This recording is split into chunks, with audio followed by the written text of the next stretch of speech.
So hi viewers, welcome to my channel Susmit kitchens. আজকে আমি দেখাবো তোমাদের সজনা দিয়ে মাছের ঝোল। এই সজনার মাছের ঝোলটা অনেক টেস্টি হয়ে থাকে। এখানে নিয়ে নিয়েছি আমি কিছু পরিমাণ মাছ। দেখেন মাছটাকে আমি ভালোভাবে ধুয়ে ওয়াশ করে নিয়েছি। এখানে দিয়ে দিলাম আমি হলুদ, আর অ্যাড করে দেবো এখানে আমি লবণ। দিয়ে মাছটাকে ভালোভাবে ম্যারিনেট করে নেব।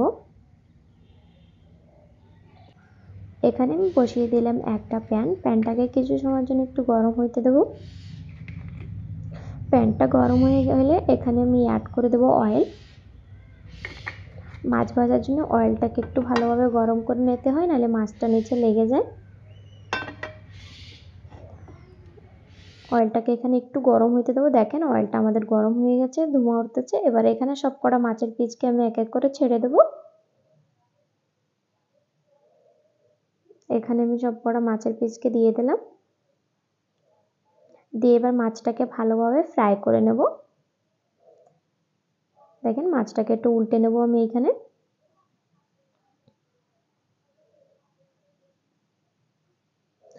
এখানে মাছটা আমাদের ভালোভাবে দেখেন ফ্রাই হয়ে গেছে। মাছটাকে আমি এখানে তুলে নেব।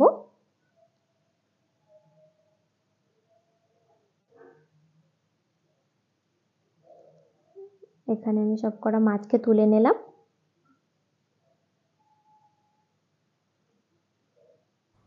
এবার এখানে বসিয়ে দেবো একটা কড়াই। দিয়ে দেবো কিছু পরিমাণ অয়েল। অয়েলটা এখানে গরম হয়ে গেলে দিয়ে দেবো আমি পাঁচফোড়ন। এই রান্নাটায় পাঁচফোড়ন দিলে স্মেলটা ভালো আসে। পাঁচফোড়নটাকে একটু ফুটতে দেবো, আর দিয়ে দিলাম এখানে দুইটা তেজপাতা।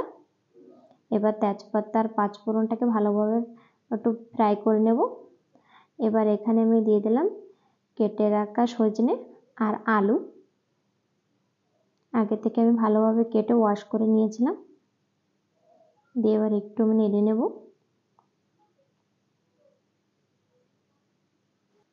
এইখানে আমি 4টা সজনা আর 2টা আলু ব্যবহার করছি। এখানে আমি দিয়ে দেবো 1 চামচ হলুদ, আর দিয়ে দেবো 1 চামচ লবণ। দিয়ে ভালোভাবে সব কিছুকে ভালোভাবে নেড়ে নেব। দেখেন সজনার সাথে আমি হলুদ আর লবণটাকে ভালোভাবে মিশিয়ে নিয়েছি। এবারে এতে কিছু সময়ের জন্য ঢাকা দিয়ে রেখে দেবো। 2 মিনিট পর এখানে এবার ঢাকাটাকে তুলে নেব। তুলে নিয়ে আবার একটু নেড়ে নেব, দেখি নিচে লাগবে কি না।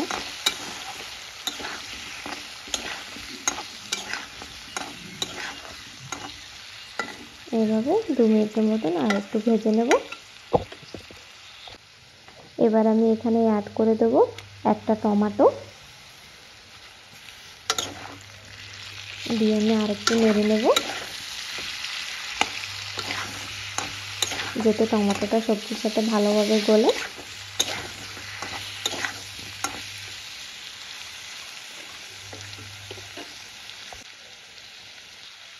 আর এখানে আমি অ্যাড করে দেব লঙ্কার গুঁড়ি। এখানে যে যার পরিমাণ হিসাবে নেবেন। নিয়ে এবার ভালোভাবে সব কিছুকে এবার কষিয়ে নেব। এভাবে 2 মিনিটের মতন, লঙ্কা দিয়ে বেশি সময় রাখবো না, 2 মিনিটের মতন কষিয়ে নেব। দেখেন এখানে কষানো আমাদের কমপ্লিট হয়ে গেছে। সবজি কালারটা একটু চেঞ্জ হয়ে গেছে।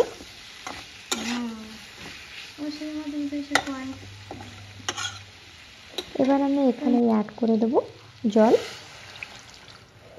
যে হিসাবে ঝোল পছন্দ করেন সেই হিসাবে জল অ্যাড করবেন। দেখেন জল দিয়ে এবার আমি ভেজে রাখা মাছের পিসগুলো দিয়ে দিলাম। দিয়ে এবার আমি আবার কিছু সময়ের জন্য ঢাকা দিয়ে রেখে দেব। কিছু সময় পরে এখানে আমি ঢাকাটা তুলব।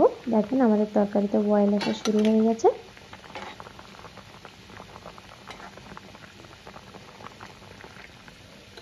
ঝোলটাকে একটু টানাবো।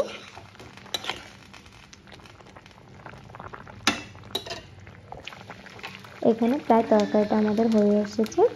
এবার এখানে অ্যাড করে দিলাম আমি 1 চামচ সরষে বাটা। সরষেটাকে অলরেডি আমি আগে থেকে বেটে রেখেছিলাম, সেটাকে আমি এখানে অ্যাড করে দিলাম।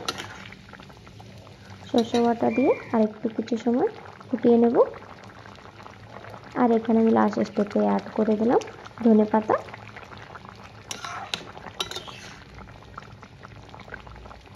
দেখেন ঝোলটা আমাদের গাঢ় হয়ে এসেছে। এইখানে রেডি হয়ে গেছে আমাদের সজনা দিয়ে মাছের ঝোল। দেখেন তরকারিটা এখানে আমাদের রেডি হয়ে গেছে। তরকারিটা সার্ভ করার জন্য পুরা রেডি। আপনারাও এভাবে ঘরে ট্রাই করবেন এন্ড কমেন্টে আমাকে জানাবেন রেসিপিটা কেমন হয়েছে।